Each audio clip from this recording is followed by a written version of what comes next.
വയറുണ്ട് എന്നാൽ ശരീരമില്ല, വായുണ്ട് എന്നാൽ ജീവനില്ല. പറയൂ, അറിയാമെങ്കിൽ പറഞ്ഞുകൊള്ളൂ. നിനക്ക് പറയാൻ സാധിക്കില്ലേ? ഇതിനുത്തരം നിനക്ക് പറയാൻ ഒരിക്കലും സാധിക്കില്ല. എങ്കിൽ നീ നിന്റെ മൃത്യുവിന് വേണ്ടി തയ്യാറായിക്കൊള്ളുക രാജകുമാരി.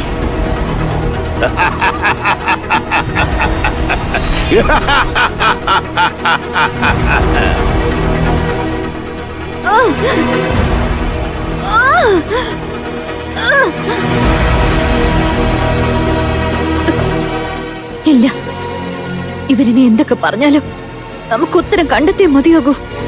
ഇതിന്റെ ഉത്തരം എന്തായിരിക്കും? എന്താണ്? കലശം.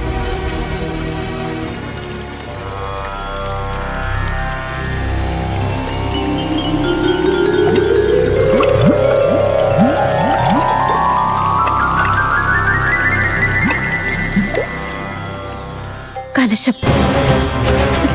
കലശം. കലശത്തിനൊരു ഉദരമുണ്ട്. അവിടെയാണ് ജലം സൂക്ഷിക്കുന്നത്. എന്നാൽ ശരീരമില്ല. അതിന് വായുണ്ട്. അതിൽ കൂടിയാണ് ജലം നിറയ്ക്കുന്നത്. എന്നാൽ ജീവൻ ഉണ്ടായിരിക്കില്ല. കലശം. എന്തുപറ്റി? ഇപ്പൊ നിങ്ങൾ ഇരുവരും നിശബ്ദരായത് എന്തുകൊണ്ടാ? ഉത്തരം നൽകാത്തത് എന്താ? ഞാൻ പറഞ്ഞത് ശരിയല്ലേ? നിങ്ങൾ മറുപടി പറയാത്തത് എന്താ? പറയൂ. ഇത്രയും കഠിനമായ ചോദ്യത്തിന് ഉത്തരം നീ എത്ര നിസ്സാരമായിട്ടാണ് നൽകിയത്. ഇനി നമ്മെ മോചിപ്പിച്ചാലും നിങ്ങൾ നമുക്ക് വാക്ക് നൽകിയതാണ്. ശരിയായ ഉത്തരം പറഞ്ഞു കഴിഞ്ഞ നമ്മെ മോചിപ്പിക്കാന്ന് പറഞ്ഞതല്ലേ? നമ്മെ വിട്ടാലും നമ്മെ മോചിപ്പിക്കൂ. ഇവിടുന്ന് നമ്മെ മോചിപ്പിക്കൂ. നിന്നെ മോചിപ്പിക്കുമെന്ന് ഞങ്ങൾ എപ്പോഴാണ് പറഞ്ഞത്? ഞങ്ങൾ നിന്നോടൊരു കടങ്കഥ മാത്രമാണ് ചോദിച്ചത്. എന്നിട്ട് അതിന്റെ ഉത്തരം നൽകാനോ ആവശ്യപ്പെട്ടു. ഇത് അന്യായമാണ്. നമ്മെ വെറുതെ വിടൂ. വാക്ക് നൽകിയ ശേഷം പാലിക്കാതിരിക്കുന്നത് പാപമാണ്. നമ്മെ വിടൂ. നമ്മെ മോചിപ്പിക്കൂ. നമുക്ക് നമ്മുടെ പിതാശ്രീയുടെ അടുത്തേക്ക് പോകണം. നമ്മെ വിടൂ.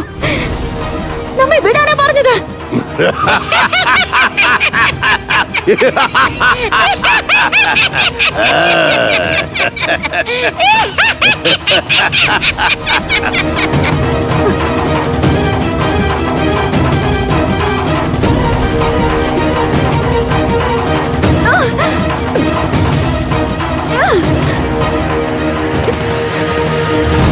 പിതാശ്രീ!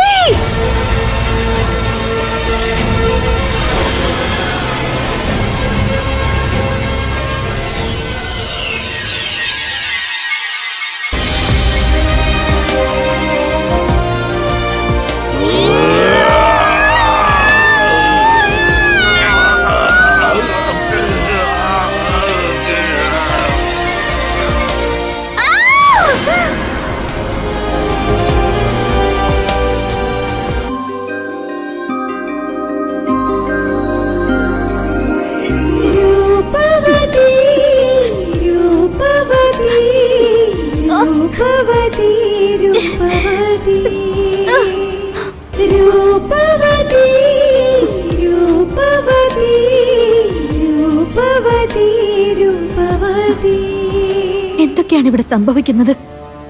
ആദ്യം കൊടുങ്കാറ്റ്, പിന്നെ 2 വൃക്ഷങ്ങൾ നമ്മെ ബന്ധിക്കാൻ ശ്രമിച്ചു. എന്താ, ആരെങ്കിലും നമ്മുടെ മാർഗം തടയാൻ ആഗ്രഹിക്കുന്നുണ്ടോ? പിതാശ്രീ, പിതാശ്രീ എവിടെ പോയി? പിതാശ്രീ നമുക്ക് കണ്ടുപിടിച്ചേ മതിയാകൂ. പിതാശ്രീ അങ്ങ് എവിടെയാണ്? ഇപ്രകാരമുള്ള ചിഹ്നം നാം അതെങ്ങനെയാണ് കണ്ടുപിടിക്കുന്നത്?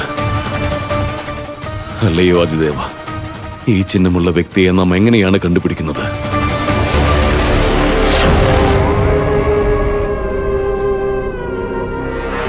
അതുമാത്രമല്ല, രാജകുമാരിയുടെ ജാതകത്തിൽ എഴുതിയിരിക്കുന്നത് 3 ദിവസത്തിനുള്ളിൽ വിവാഹം നടന്നില്ലെങ്കിൽ മഹാവിനാശം സംഭവിക്കുമെന്നാണ്.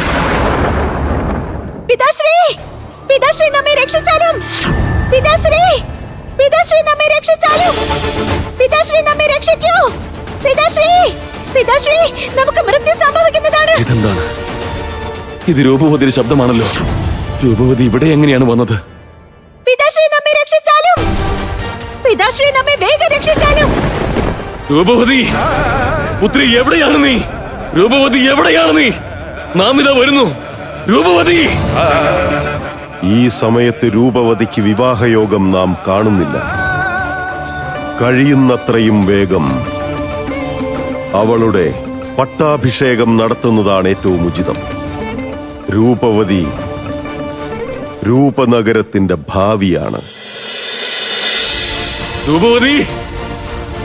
രൂപവതി! പുത്രി! പുത്രി! രൂപവതി! പിതാശ്രീ! പിതാശ്രീ, നമ്മെ രക്ഷിച്ചാലും! പിതാശ്രീ! രൂപവതി! പുത്രി! നിനക്ക് നമ്മുടെ ശബ്ദം കേൾക്കാമോ പുത്രി? നിനക്ക് എന്താണ് സംഭവിച്ചത്? നീ എവിടെയാണ് പുത്രി? പിതാശ്രീ, നമുക്ക് മൃത്യു സംഭവിക്കും! പിതാശ്രീ! നീ എവിടെയാണ് പുത്രി? രൂപവതി! നമ്മുടെ ശബ്ദം നീ കേൾക്കുന്നില്ലേ? നീ എവിടെയാണ്?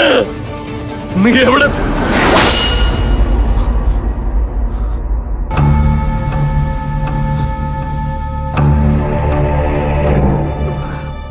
ഇതെന്താണ്? രൂപവതി!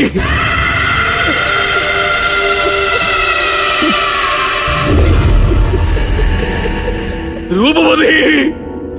നമ്മുടെ പുത്രി!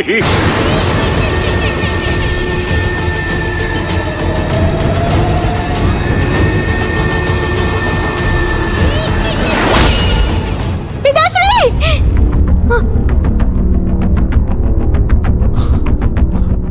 ഇതെന്താണ്? ഇതെന്ത് മായയാണ്? അഥവാ രൂപവതി ഇവിടെ ഉണ്ടെങ്കിൽ അവിടെ കിടക്കുന്നത് ആരാണ്?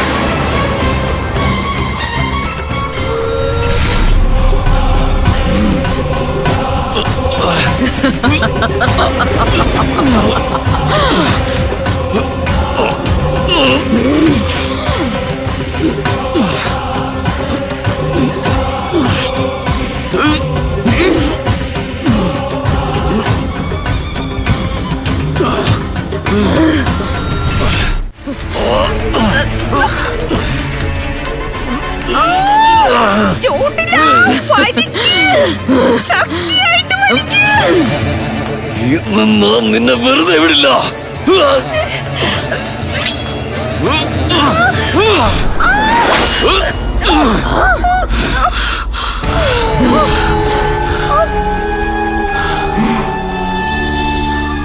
വീണ്ടും എത്ര നിസ്സാരമായിട്ടാണ് വിക്രമദേവൻ നമ്മുടെ പിടിയിൽ നിന്നും രക്ഷപ്പെട്ടത്.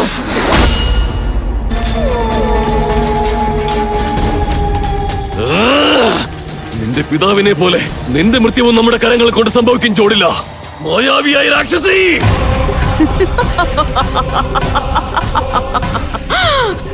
ആരാരെയാണ് വധിക്കുന്നതെന്ന് കാലം നിശ്ചയിക്കും മഹാരാജൻ വിക്രമദേവ. ജീവിതവും മരണവും തമ്മിലുള്ള വിളയാട്ടം ഇതാ ഇപ്പോൾ ആരംഭിച്ചു കഴിഞ്ഞു.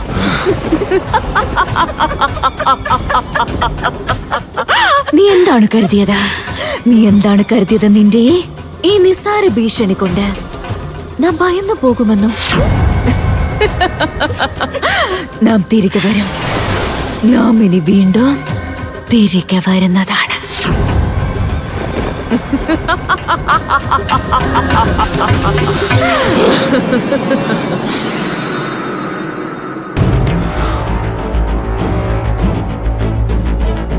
പുത്രി, കുമാരി, നീ സുരക്ഷിതയല്ലേ? അതെ പിതാശ്രീ, നാം സുരക്ഷിതയാണ്. നമുക്കൊന്നും സംഭവിച്ചില്ല. അങ്ങ് സുരക്ഷിതനല്ലേ? അങ്ങക്ക് മുറിവൊന്നും സംഭവിച്ചില്ലല്ലോ? ഇല്ലില്ല, നമുക്കൊന്നും സംഭവിച്ചിട്ടില്ല. നീ കൃത്യസമയത്തെത്തിയതിന് ഈശ്വരനോട് നന്ദി പറയുന്നു. എന്നാൽ ഈ രാത്രിയിൽ നീ ഇവിടെ എന്താണ് ചെയ്യുന്നത്? അങ്ങേ പിന്തുടർന്നാണ് നാം ഇവിടം വരെ എത്തിയത്.